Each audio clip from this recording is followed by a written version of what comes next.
from filmfestivalcircuit.com and the director of the Oregon Documentary Film Festival. We got an event coming up uh, just in like 8 days or so, 9 days, and then the 21st of August, we're having the Oregon Documentary Film Festival Summer 2022 event, and we're here to talk to director Jim Tuttle about his film. Hey, Jim, thanks for joining us. Oh, thanks for having me.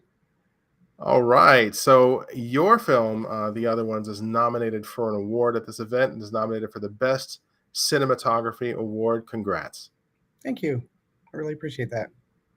The judges really enjoyed, your film, not just the look, but also the content, which I don't want to give away. So I'm going to turn over to you to give us the synopsis of the film in your own words. Sure. Thanks for that. So the other ones is sort of we're looking at it as maybe the first sort of chapter in a project that's hopefully going to be several more. It's kind of an ongoing project that's happening here in Austin, Texas. I so a little bit of background on the organization that I'm with as a filmmaker.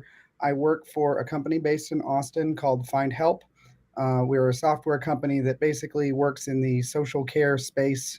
We run an online free resources that's dedicated to connecting people with programs and services that can help them with everything from food and housing to mental health support, all kinds of programs that are out there across the country.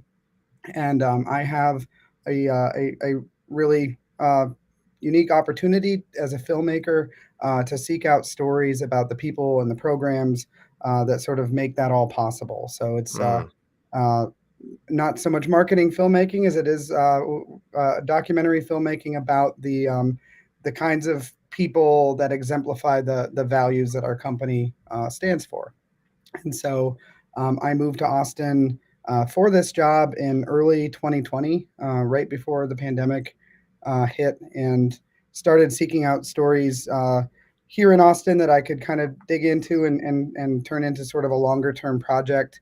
And I came across an organization called the Other Ones Foundation. They're based here in Austin. They originally started a few years back as a group of really talented musicians who wanted to give back and do something for the unhoused community here in Austin.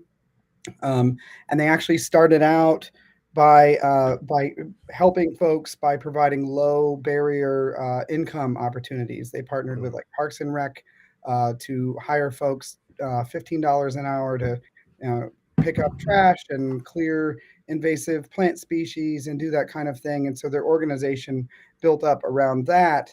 But then in 2020, they had the opportunity to take over as the stewards of this site in Austin, which is what the subject of the film is. It is a state sanctioned encampment that was sort of sprung up on a 7-acre asphalt slab off of the highway in South Austin. It was formerly a Texas Department of Transportation storage yard. And for various political reasons, folks were told that this is a place where they could set up camp.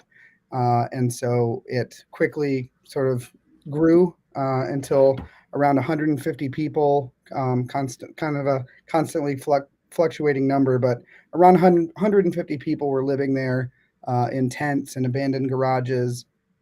And it was simply it was a humanitarian crisis. It's very hot here in Texas. The weather is can be really brutal, and one person in our film had a very memorable line. He said, "There's no good time of year to live on 7 acres of asphalt in Texas," which is definitely the case.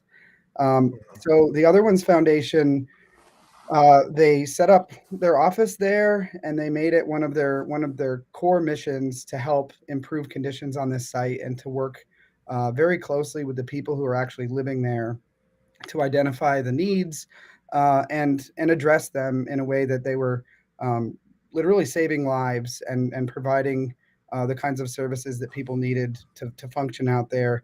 And it is an ever evolving project. They are now at a point which you see in the film, they've got on site case management services.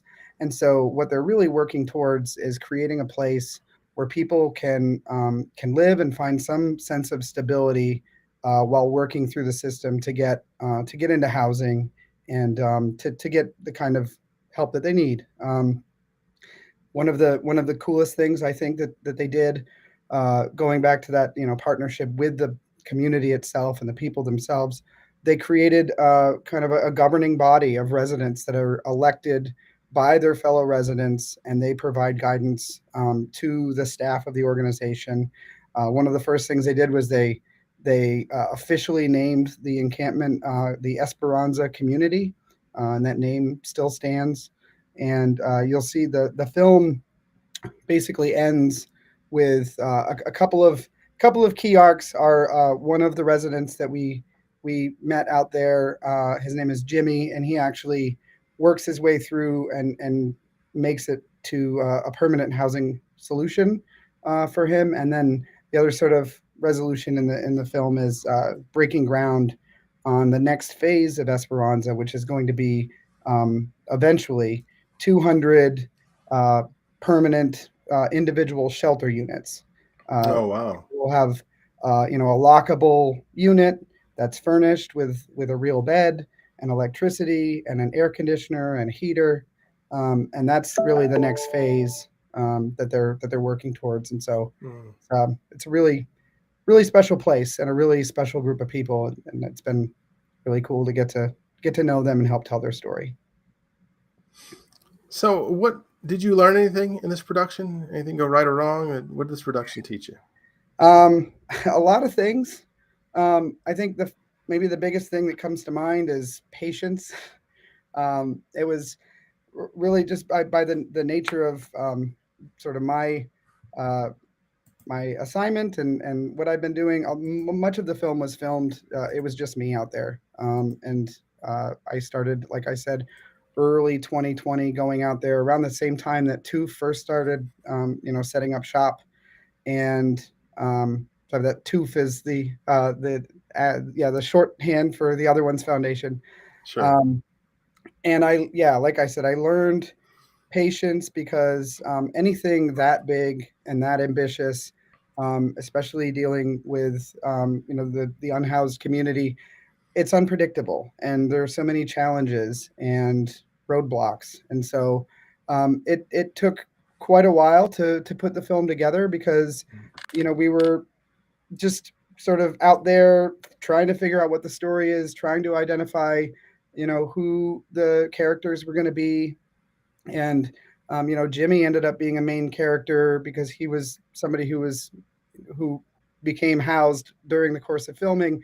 It took a long time to find Jimmy, and we kind of bumped into Jimmy by chance. It was is just Wow. a lucky encounter.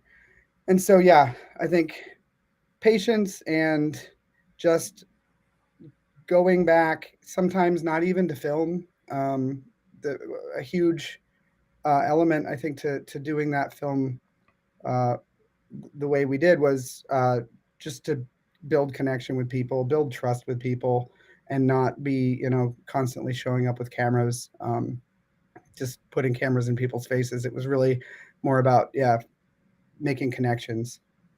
Wow. Well, what are you guys working on in the future? We've got a handful of films that we're really excited about, and Mm. like I mentioned before, one of the biggest ones is going to be sort of the next chapter of what's happening out there at Esperanza. We have been actively filming. They're bringing in the last few weeks. They've started to bring in the shelter units that I mentioned. They're figuring out the layout of this community. They've got a freshly elected committee of folks who are going to be helping to make decisions about the direction of the community. And so we're still out there finding new characters and new angles to help tell the story as it continues to evolve. Man, Um, that's awesome. Thank you. Yeah, sounds like your organization does really good work, and sounds like your passion is in it. Sounds like you really found your niche. So, I um, really appreciate that. yeah, good stuff. So, is there anything else you'd like to add before we get out of here today? No, I just want to thank you and all the judges for selecting the film and for the award nomination. It's a huge honor. I uh, regrettably, I'm not going to be able to make it to Portland. I'm based here in Austin, and Mhm. it's just not going to work this time around. But we do have folks, find help folks who are in Portland, and we've got tickets, and they're planning to attend, and they're really excited about the event. So thank you for everything. We really appreciate it. Yeah, no worries. The judges are really excited to show the story, and a lot of the things that are happening in Austin, especially with what's going on with people who don't have homes, is something that resonates in Portland as well. So it's a real inspiration to everybody, and we just appreciate you sharing your film with us. Thank you. Thank you. That means a lot. Yeah, no worries. All right, well, have a good weekend, and again, thanks a lot. Thanks. You too.